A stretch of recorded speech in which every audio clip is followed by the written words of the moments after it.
السلام علیکم۔ اردو ادب کی معلومات بھٹو وائبس پر آپ سب کا خیر مقدوم ہے۔ سامعین، ہمارے موضوع اصناف نثر میں ہمارا آج کا عنوان ہے اردو ناول۔ سامعین، ہمارے بہت سے احباب و دوست جو ہیں وہ اصناف نظم اور اصناف نثر کے مطالعے اور اسے ذہن نشین کرنے میں جو ہے وہ کنفیوژن کا شکار رہتے ہیں۔ تو آج ہم ان کی جو ہے وہ کنفیوژن دور کر دیں گے اور ان کے ذہن میں ایک اس طرح کا خاکہ بنا کر پیش کریں گے کہ ان کو مطالعہ کرنے میں اور اسے ذہن نشین کرنے میں جو ہے وہ آسانی پیدا ہوگی۔ تو سامعین، جب ہم اردو کا مطالعہ کرتے ہیں تو سب سے پہلے ہم اسے دو بڑے حصوں میں جو ہے وہ تقسیم کرتے ہیں۔ ایک ہے اردو زبان اور دوسرا ہے اردو ادب۔ کیونکہ جو زبان ہے وہ ایک الگ مطالعہ ہے اور ادب یعنی لٹریچر ایک الگ بات ہے، تو ہم اردو زبان کو چھوڑ دیتے ہیں، پہلے اردو ادب کو دیکھتے ہیں۔ جب ہم اردو ادب کا مطالعہ کرتے ہیں تو ہم اسے دو بڑے حصوں میں تقسیم کرتے ہیں، ایک ہے پوئٹری، ایک ہے پروز، یعنی کہ نظم اور نثر میں۔ پھر اب آگے ہم نظم اور نثر کو بھی مزید چھوٹے چھوٹے حصوں میں تقسیم کرتے ہیں اپنے سمجھنے کے لیے۔ اور اردو کی شعری روایت کے مطالعے سے ہمیں یہ معلوم ہوتا ہے کہ ہم اس کو بھی دو بڑے حصوں میں جو ہے وہ تقسیم کر سکتے ہیں، یعنی کہ اردو نظم کی روایت اور اردو غزل کی روایت۔ پھر اسی طرح اصناف نظم کو ہم موضوع اور حیت کے حساب سے بھی بہت زیادہ چھوٹے چھوٹے حصوں میں جو ہے وہ تقسیم کر سکتے ہیں۔ اور اسی طرح اصناف نثر کو بھی، جس طرح ہم نے اصناف نظم کو دو حصوں میں یعنی اردو نظم کی روایت اور اردو غزل کی روایت میں جو ہے وہ تقسیم کیا، اور پھر اس کو موضوع اور حیت کے حساب سے چھوٹے چھوٹے اصناف میں تقسیم کیا، اسی طرح اصناف نثر کو بھی ہم پہلے دو بڑے حصوں میں یعنی کہ افسانوی ادب اور غیر افسانوی ادب یعنی کہ فیکشن اور نان فیکشن میں جو ہے وہ اس کو تقسیم کرتے ہیں، اور اس کے بعد پھر افسانوی ادب اور غیر افسانوی کو مزاج کے اعتبار سے مختلف حصوں میں جو ہے وہ ہم اس کو جو ہے وہ تقسیم کرتے ہیں۔ جیسا کہ افسانوی ادب میں ہمارے پاس داستان آ جاتی ہے، ناول آ جاتا ہے، افسانہ آ جاتا ہے، ڈرامہ آ جاتا ہے، فینٹیسی آ جاتی ہے۔ اس طرح جو ہے وہ ہمارا غیر افسانوی جو ہے کیا اس کا ادب ہے، اس میں ہمارے پاس سیرت نگاری، سوانح عمری، آپ بیتی، خاکہ، سفر نامہ، مقالہ، انشائیہ، مضمون، صحافت، اس طرح کے جو ہیں وہ اصناف ہمارے پاس جو ہیں وہ آ جاتی ہیں۔ جی، تو جیسا کہ آپ لوگ جانتے ہیں کہ جو اصناف نثر ہے اس کی اولین اور جو قدیم صنف ہے وہ داستان ہے، اور ناول جو ہے وہ داستان کی ایک قسم کی آپ کہہ لیں کہ ترقی یافتہ اور ارتقائی شکل ہے۔ اسی لیے اس کے معنی نیا، انوکھا یا نرالا کے ہیں کہ ایک نئی چیز آئی۔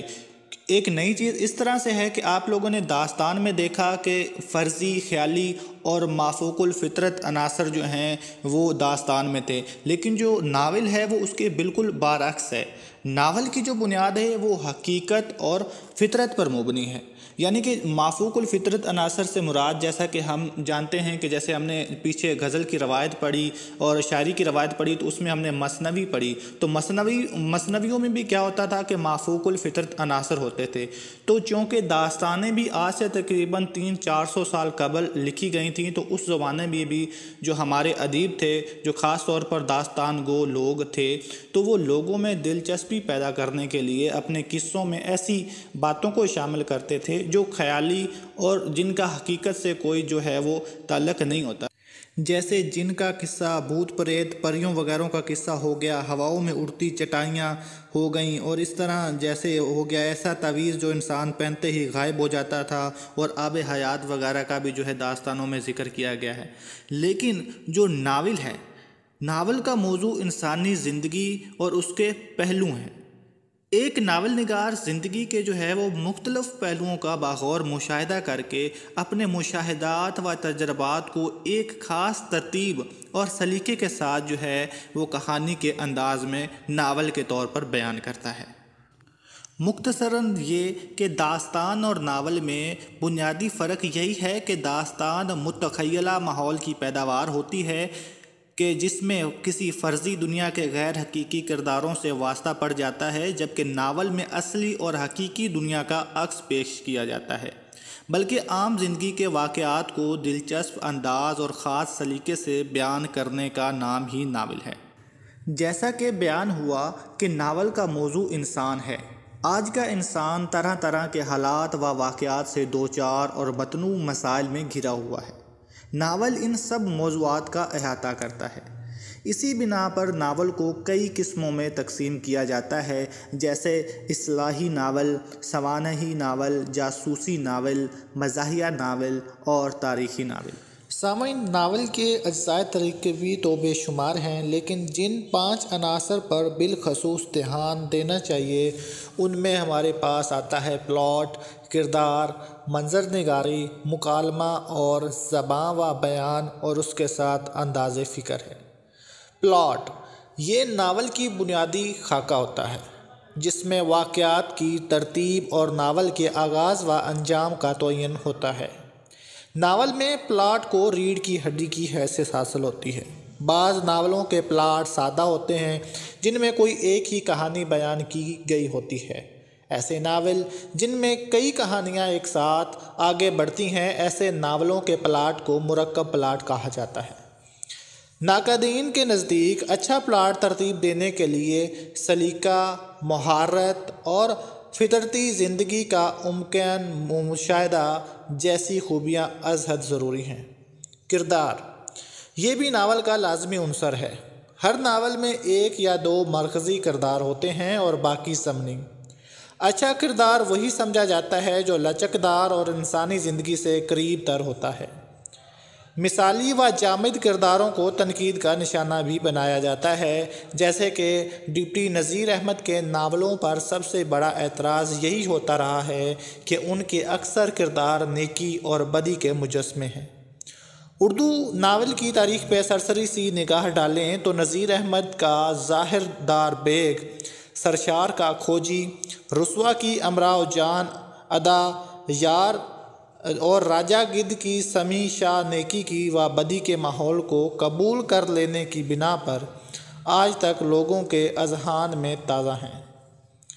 منظر نگاری ناول چونکہ جزیات اور جذبات کا فن ہے، اس لیے ناول نگار کو لفظوں سے تصویریں بنانے کا فن بخوبی آنا چاہیے۔ یہ منظر نگاری چاہے فطرت کی ہو، جذبات و احساس کی ہو، اچھائی و برائی کی ہو یا شہری و دیہاتی زندگی کی، اس کی نزاکتوں سے ناول نگار کا بخوبی آگاہ ہونا ناول کی کامیابی کا ضامن ہے۔ سامعین، اس کے بعد ہے مکالمہ اور زبان و بیان۔ کہا جاتا ہے کہ مکالمہ ناول نگار کے ہاتھ میں ہنٹر کی طرح ہوتا ہے، جس سے وہ کہانی کو ہانکتا ہے۔ مکالمے کے ذریعے ہم کرداروں کے عیوب و محاسن سے آگاہ ہوتے ہیں۔ اچھا مکالمہ وہی ہوتا ہے جو فطرتی اور کردار کی سطح کے عین مطابق ہو، اس کی زبان سادہ اور برجستہ ہو۔ بعض ناولوں میں مکالمہ نہیں ہوتا، بلکہ مصنف اپنی زبان میں واحد متکلم کے انداز میں کہانی بیان کرتا ہے۔ اس میں بھی اس کا اسلوب اور انداز بیان ناول کی کامیابی میں اہم کردار ادا کرتا ہے۔ اس کے بعد سامعین، انداز فکر۔ ہر ناول نگار کا ایک خاص نقطہ نظر ہوتا ہے، یا یوں کہہ لیں کہ ہر ادیب کسی خاص طرز فکر کا مالک ہوتا ہے۔ زندگی کے بارے میں اس کا ایک خاص نظریہ ہوتا ہے جو اس کی تحریر میں کہیں نہ کہیں در آتا ہے۔ کسی کا متممہ نظر اصلاح ہوتا ہے تو کسی کا محض تفریح۔ ادیب کا فلسفہ حیات کچھ بھی ہو، اس کے بیان میں فنکاری اور ادبی چاشنی کا قائم رہنا ضروری ہوتا ہے، ورنہ ناول کے نعرے بازی یا پروپیگنڈا بن جانے کے امکانات ہوتے ہیں۔ سامعین، یہ تو تھی ہماری چھوٹی سی ویڈیو جس میں ہم نے آپ کو ناول کے کچھ پہلوؤں سے وہ آگاہ کیا۔ انشاءاللہ اسی ویڈیو کا دوسرا پارٹ آئے گا جس میں ہم ناول کے ارتقاء اور اردو کے ناول نگار اور ان کے ناولز مختلف ہیں اس پر بات کریں گے۔ آج کے لیے اتنا ہی۔ السلام علیکم۔